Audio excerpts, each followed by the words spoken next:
Hello students, welcome to the lockdown series 5.0. We have done till center of mass.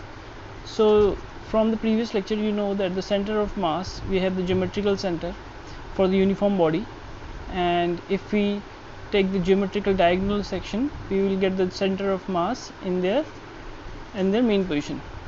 And similarly how it changes towards the heavy part of the objects. So whenever the object is heavy, it's balance of same mass. So when m1 is equal to m2, the center of mass will lie at the center. Okay, it's shown here.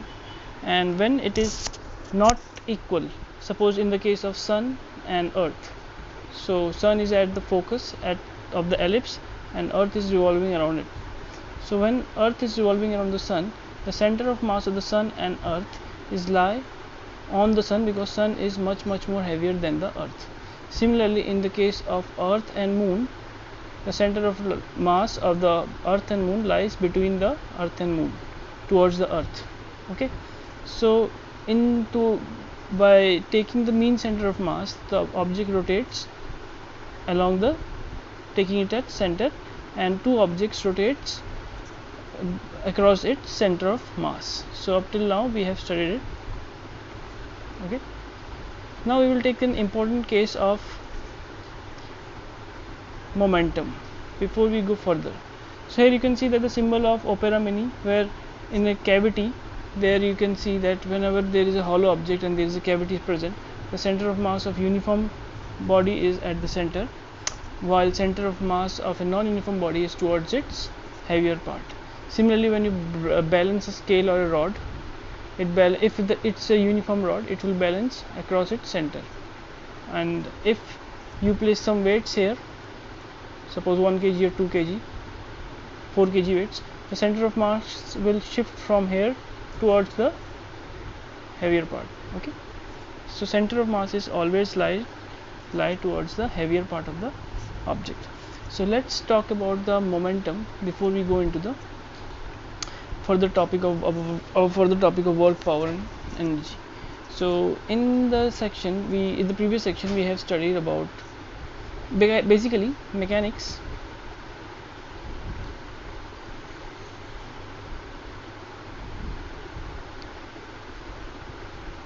Mechanics is divided into two parts. One is static, one is dynamic. In this dynamic part we have studied about the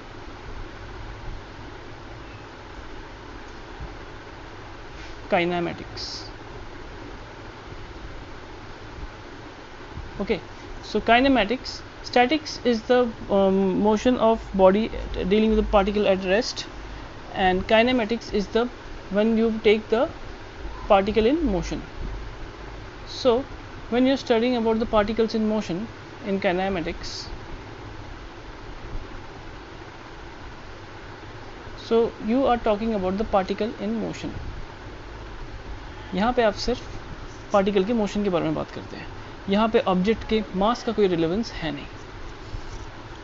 तो जब object के particle के motion के बारे में हम बात करें तो यहाँ पे एक्चुअली हम एक्सेलरेशन की बात कर रहे हैं.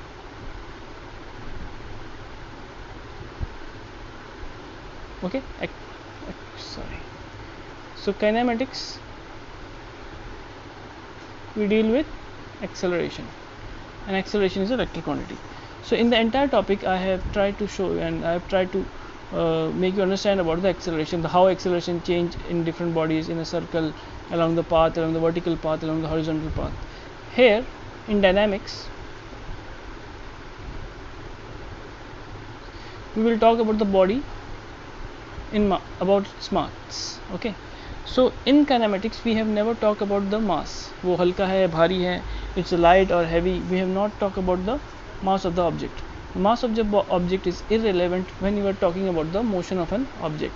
Okay, also when the motion of falling vertically in gravity is also independent of mass. We will prove it in chapter of gravity.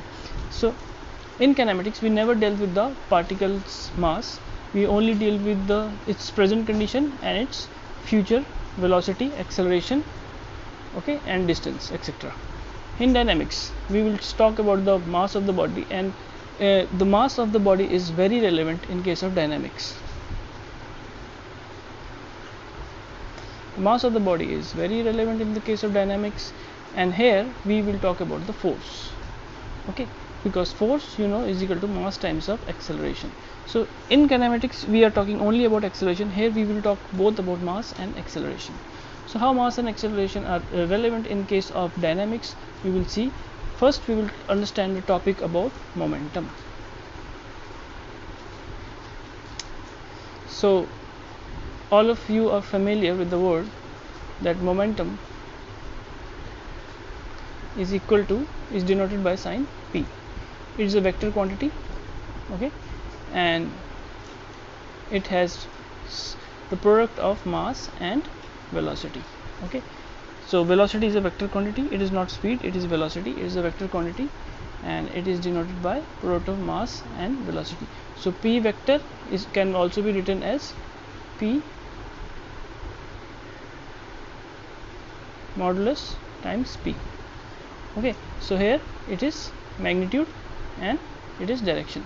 So p vector can be denoted by modulus of p times the unit vector of p that denotes its direction. So therefore it is a vector quantity, momentum is a vector quantity. Secondly, we will talk about the dependence of momentum and its further equations, okay. So it's a vector quantity and it will change according to the dynamics of the change in momentum. Whenever we talk about the momentum, we always talk about the change in momentum. So change in momentum means, suppose a body is moving with the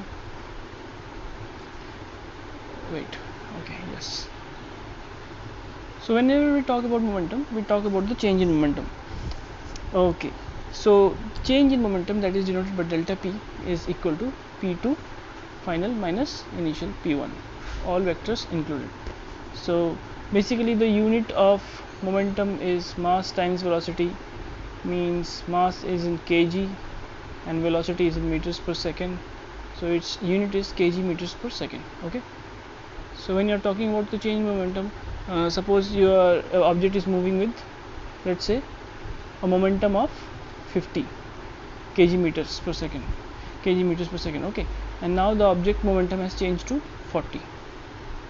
So both the momentums are in initial direction, so it is p2 minus p1, okay.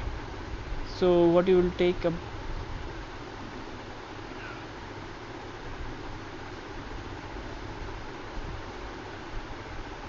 (40) this direction minus 50 same direction. So 40 minus 50 in same direction means it's minus 10, means, or you can also write like this, 40 this direction plus 50 this direction. So the change in momentum is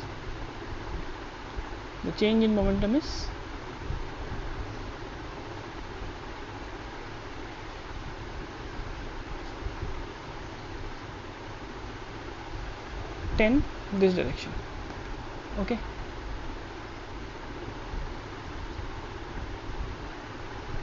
Okay, fine. Now we can take another example of 60 in this direction.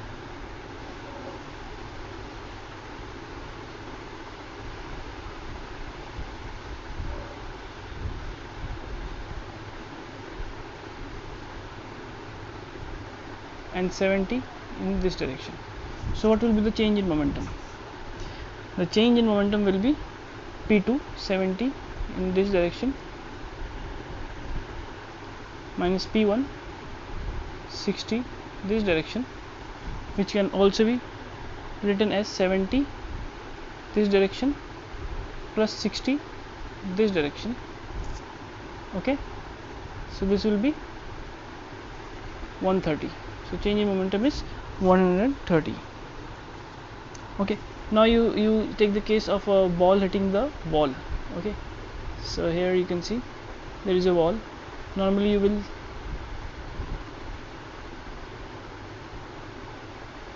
so there is a wall, this wall,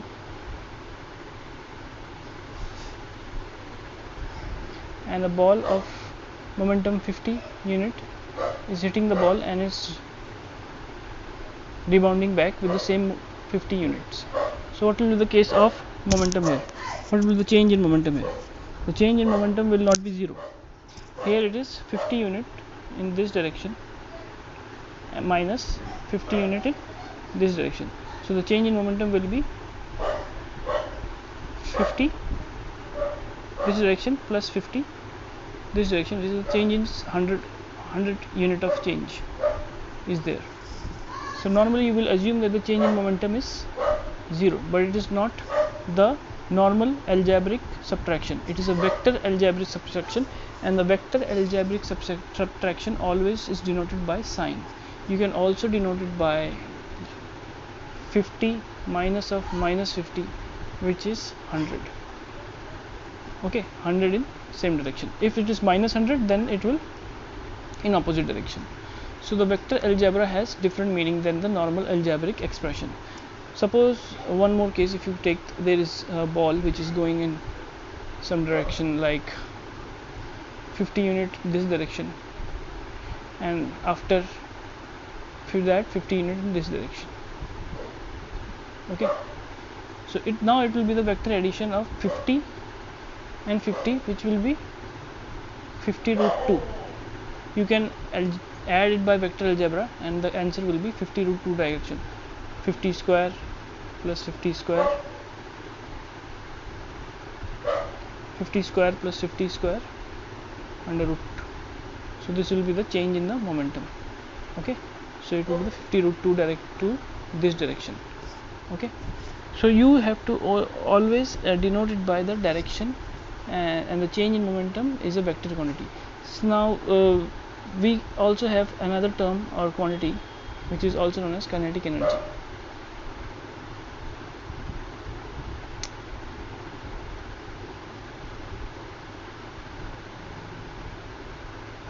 Kinetic energy. So normally kinetic energy is denoted by half of mv square. There is another formula of kinetic energy where you can multiply it by m and divide it by m. So in next step it will become m square v square, and this mv is p, so it becomes p square and divide by m and you get it 2m. So another formula of kinetic energy is p square by 2m. Now if I ask you a question, what will be the change in momentum with respect to the change in kinetic energy? Remember, this kinetic energy half of mv square, this is speed, and when a vector is multiplied by itself, it always gives a scalar quantity. So kinetic energy is a scalar quantity. Kinetic energy is a scalar quantity while momentum is a vector quantity. So kinetic energy do not depend on direction, but momentum will. It's p square by 2m, but when it's multiplied by its own unit, it becomes a scalar quantity, because a vector dot product is always a scalar. You will study in higher classes. So if I ask you a question, there will be 3 conditions on which kinetic energy depends. Kinetic energy that depends on 3 conditions. One condition is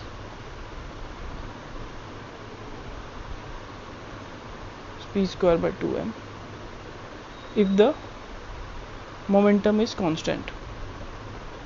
Second condition is if the mass is constant, and third condition is if it has same velocity is constant. So when the velocity is constant, the kinetic energy will not depend on velocity, it will only depend on the mass. So here, if the mass increases, the kinetic energy will also increase. So when the velocity is constant, kinetic energy, whichever value is constant, you can neglect it. will only depend on the mass. So if velocity is constant, the mass will increase, kinetic energy will also increase. But suppose in case, this is the only case when the velocity is constant, remember I am telling you. If the second formula I told you, kinetic energy is equal to P square by 2m.